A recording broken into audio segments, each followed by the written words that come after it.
most fascinating tablet stone to show you today. My buddy Gil found recently, and it is probably one of the most interesting ones I've seen from the area here. Now, I had an AI analysis run of it, and I'm going to get into that for a moment, but I want to show you the stone first, point out a few things to you, and then show you a few illustrations, which probably may make it even a little bit more clear, because I don't know how much you can actually see on here, but here is a bird-like image, and that's particularly interesting. And then we have a sun image over here with radiating lines coming off from it, and there are X's, and there's other various things going on in this. Now, the interesting thing about this tablet stone is it wraps around. This image I showed you continues around and then continues onto this side, which has an interesting terraced shaped object here that we're going to get into, and it is quite fascinating. And then as you turn it, there's another bird over here. If I can get this correct. No coordination. There's another bird here, and it wraps around, and it has some feathering on it. So, having shown you that, I want to show you the illustration I did of the first side I showed you. This is the bird-like figure. This is the sun behind it, a hook up here, maybe some kind of top-notch feathers here, and a couple of X's and a straight line.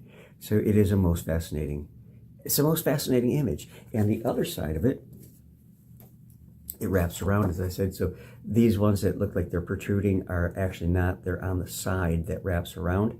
But you have here another bird-like image. You have what could possibly be another bird here with feathering. I'm not sure that represents a bird. Then you have this terraced shaped structure here, which AI has some interesting things to say about.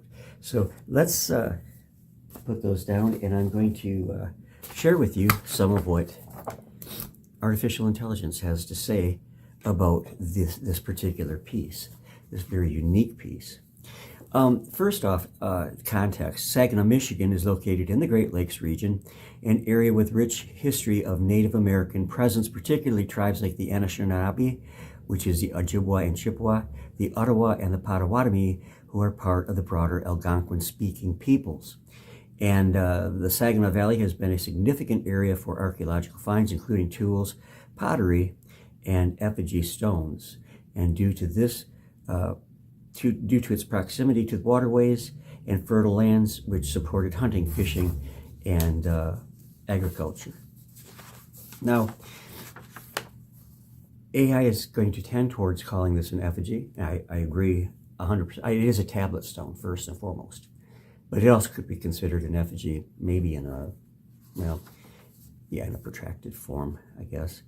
So an effigy stone is a rock carved or shaped to resemble animals, birds, or other figures, sometimes used and mostly used for ceremonial purposes. Now, this is also considered a petroglyph carving, and symbols or figures etched into stone, sometimes depicting animals, celestial bodies, and spiritual motifs, is what pictographs and carvings in stone represent.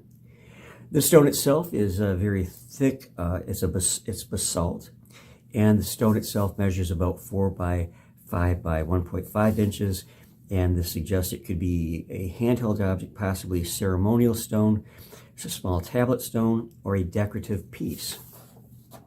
Now, let's go a little bit further on in the report, because I submitted first one drawing and then the other drawing, and this is the analysis of the drawing and the integrating of the front and the back images as a single scene. Now, this is from what Grok 3 EI had to say about it.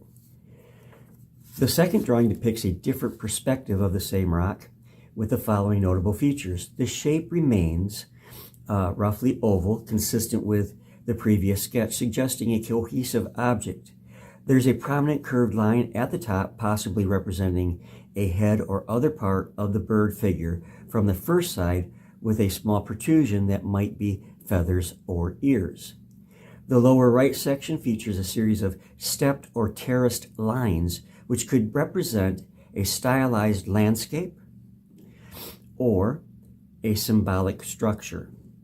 The overall outline and additional lines suggest a continuation of the scene wrapping around the stone's thickness.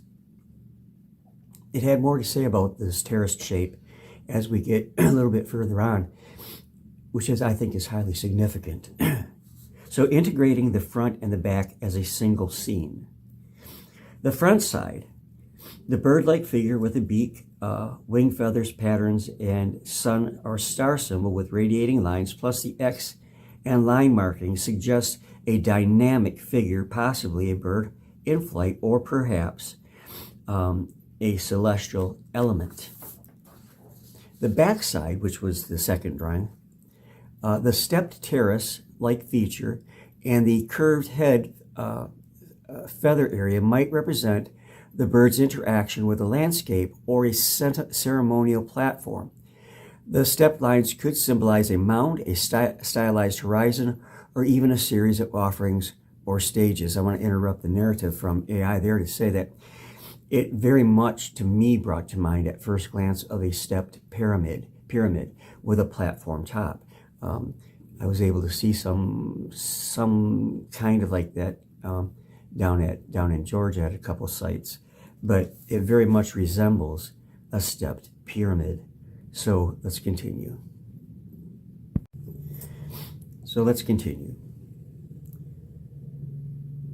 The wrapped scene.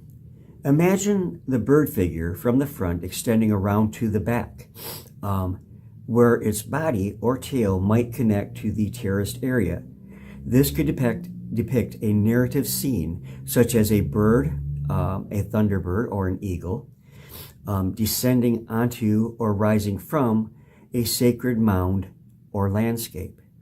The sun symbol on the front might illuminate the scene, suggesting the time of day as being dawn or midday, or a spiritually significant event. Bird and landscape motifs. Birds are central to many Native American cultures in the Great Lakes region, especially the Anishinaabe, where they symbolize spiritual messengers, power, or creation. The thunderbird, for instance, is often depicted with wings spread, sometimes associated with mountains or mounds. The stepped terraces could represent an effigy mound or a stylized depiction of the earth, which is common in woodland period art, approximately 1000 BCE to 1000 CE. The Hopewell and Mississippian cultures, for example,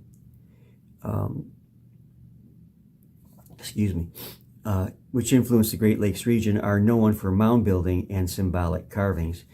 Now, about the narrative art, I'm sorry, I have a cold and I don't mean to keep sniffing, but the narrative of the art, the idea of a scene wrapping around a stone is consistent with some Native American artifacts where three-dimensional objects were used to tell stories or convey spiritual concepts. For example, effigy pipes or ceremonial stones sometimes featuring carving that continues across multiple surfaces.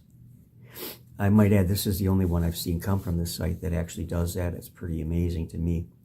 Pretty amazing.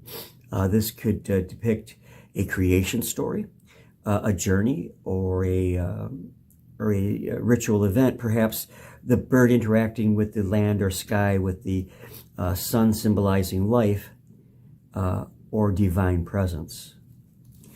Now, AI spoke to the material and craftsmanship, stating that basalt's hardness makes it suitable for carving, though it requires significant skill. The simplicity of the lines might suggest an ancient or a minimalist style, or it could be a natural shape that was enhanced by the hand of ancient man. I don't tend to think that last one is the case. The 1.5 inches thickness allows for a shallow relief carving that wraps around, which is plausible for a portable art object, meaning that it could be carried with the individual owner, that it had significance to him or her, and carried perhaps in a medicine pouch, or it could accompany them wherever they went. It didn't have to be left behind or cached in the ground someplace to hopefully come back to you at another time. It was personal enough that it stayed with that individual person. And possible artifact types, AI had this to say: effigy stone or ceremonial object. This could be a small effigy stone depicting a bird and its environment, used in rituals as a teaching tool or as a personal amulet, which is kind of related to what I was just saying. The wrapped design suggests it was meant to be viewed from multiple angles, adding to its ceremonial significance. Highly significant, because it doesn't just depict a single scene. It's almost like a panoramic scene. You start on this side and turn it to the edge, and it continues on, and turn it to the other side, it continues on, and then to the other edge, and it continues on. A most amazing piece. To me, absolutely kind of astonishing. And then it also said that it could be a narrative tablet. Some Native American cultures used flat stones as portable tablets to record stories or symbols, and the combination of a bird, sun, and terraced landscape might narrate a specific myth or historical event. And I was really impressed by Grok 3's analysis of the object and of the images on the object. Again, it is a fascinating piece, sort of like a book page out of ancient Saginaw, Michigan's past. So I hope you've enjoyed taking a look at this with me, and let me know what you think in the comments. I always love hearing from each and every one of you. I'm going to go give my throat a rest and hope that this cold goes away pretty soon. God bless each and every one of you, and I love each and every one of you on the other side of that monitor. See you real soon.